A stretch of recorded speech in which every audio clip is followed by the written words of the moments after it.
Hi everyone, how are you doing today? This is Miss Melody with South Broken Arrow Library and my friend Francisco.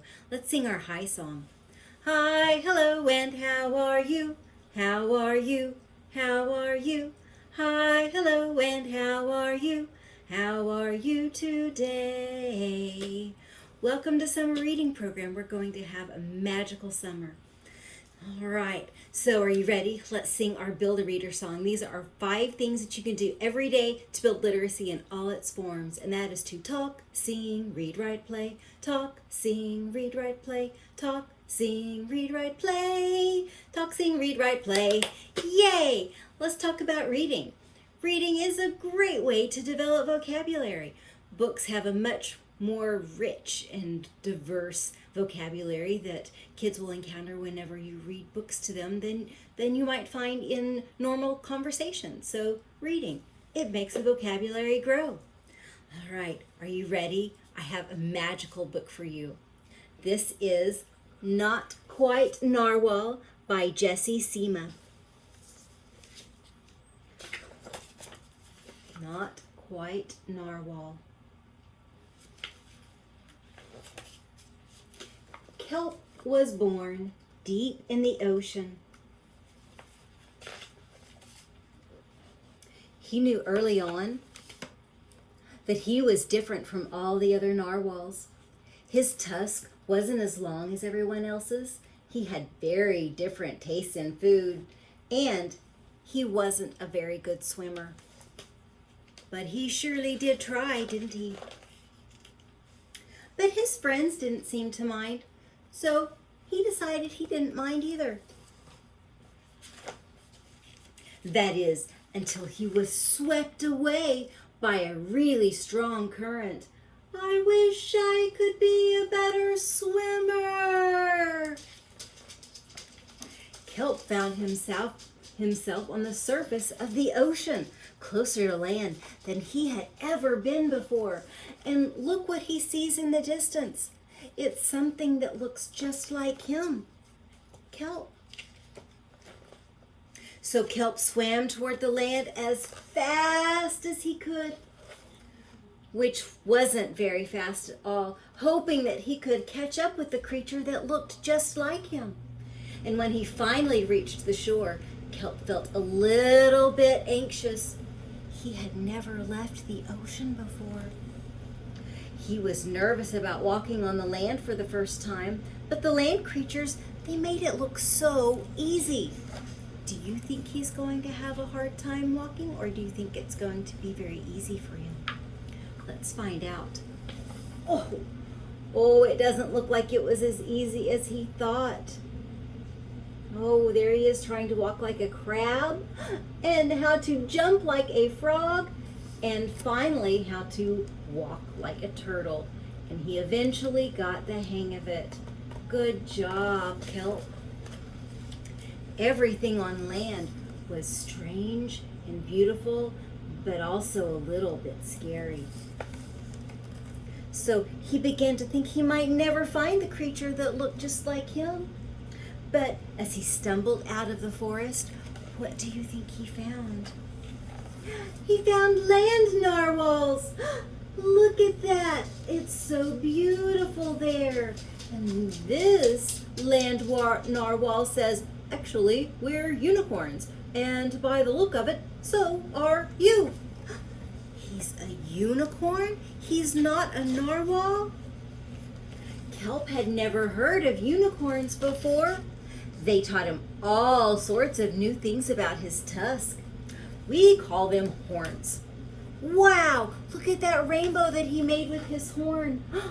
Oh, it's magical. And look, he made unicorns, like a rainbow. Oh, that's beautiful. And they showed him how to gallop, and there was no doubt about it. Kelp was indeed a unicorn, and he was having so much fun, he didn't want to leave. But then he remembered all of his friends in the sea. He missed them terribly. So he said goodbye to the unicorns and returned to the ocean. Come back soon. Do you think he'll want to come back soon? maybe. So Kelp swam home as fast as he could, which wasn't very fast at all, hoping that the narwhals would still like him now that he was a unicorn. And when he finally arrived, look what he found. He had butterflies in his stomach, and he found a welcome home Kelp sign. I think they missed him too.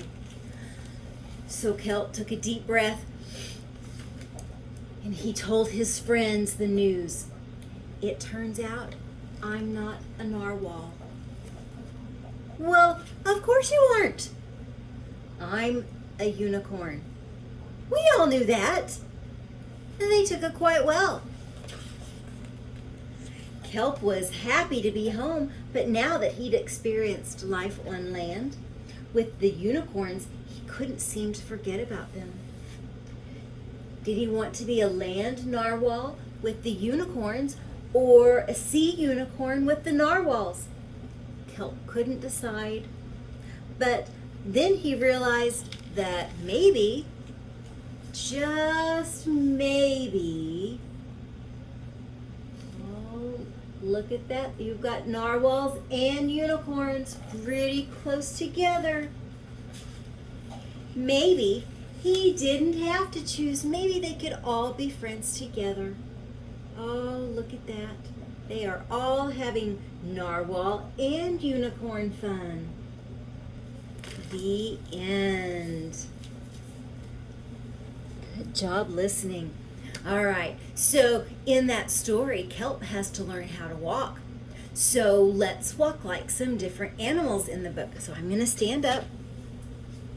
Scoot my chair out of the way, and we're going to do our if you want to be an animal song, okay?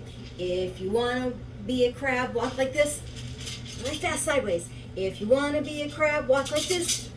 If you want to be a crab, if you want to be a crab, if you want to be a crab, walk like this.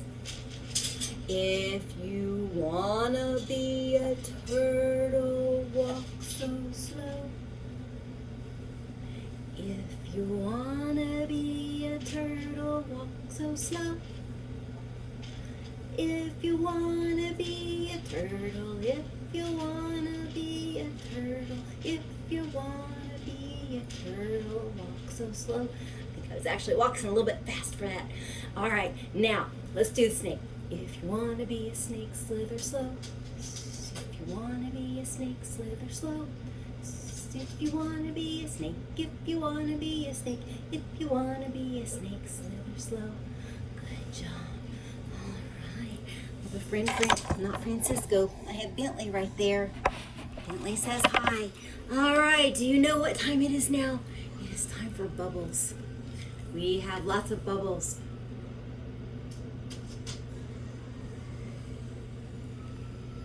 Let's do one more. We've got big ones and little ones.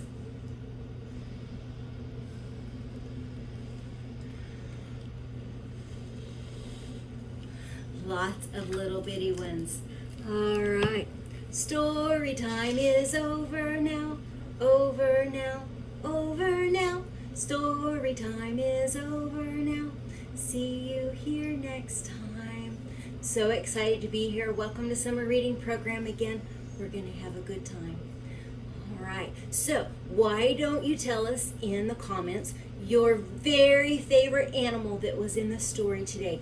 Was it a narwhal, or a unicorn, or the crabs, or the butterflies, or the turtles? Do you remember them? Did you see them on a page and think, that's my favorite animal? All right, we look forward to hearing from you. Bye guys, have a good day.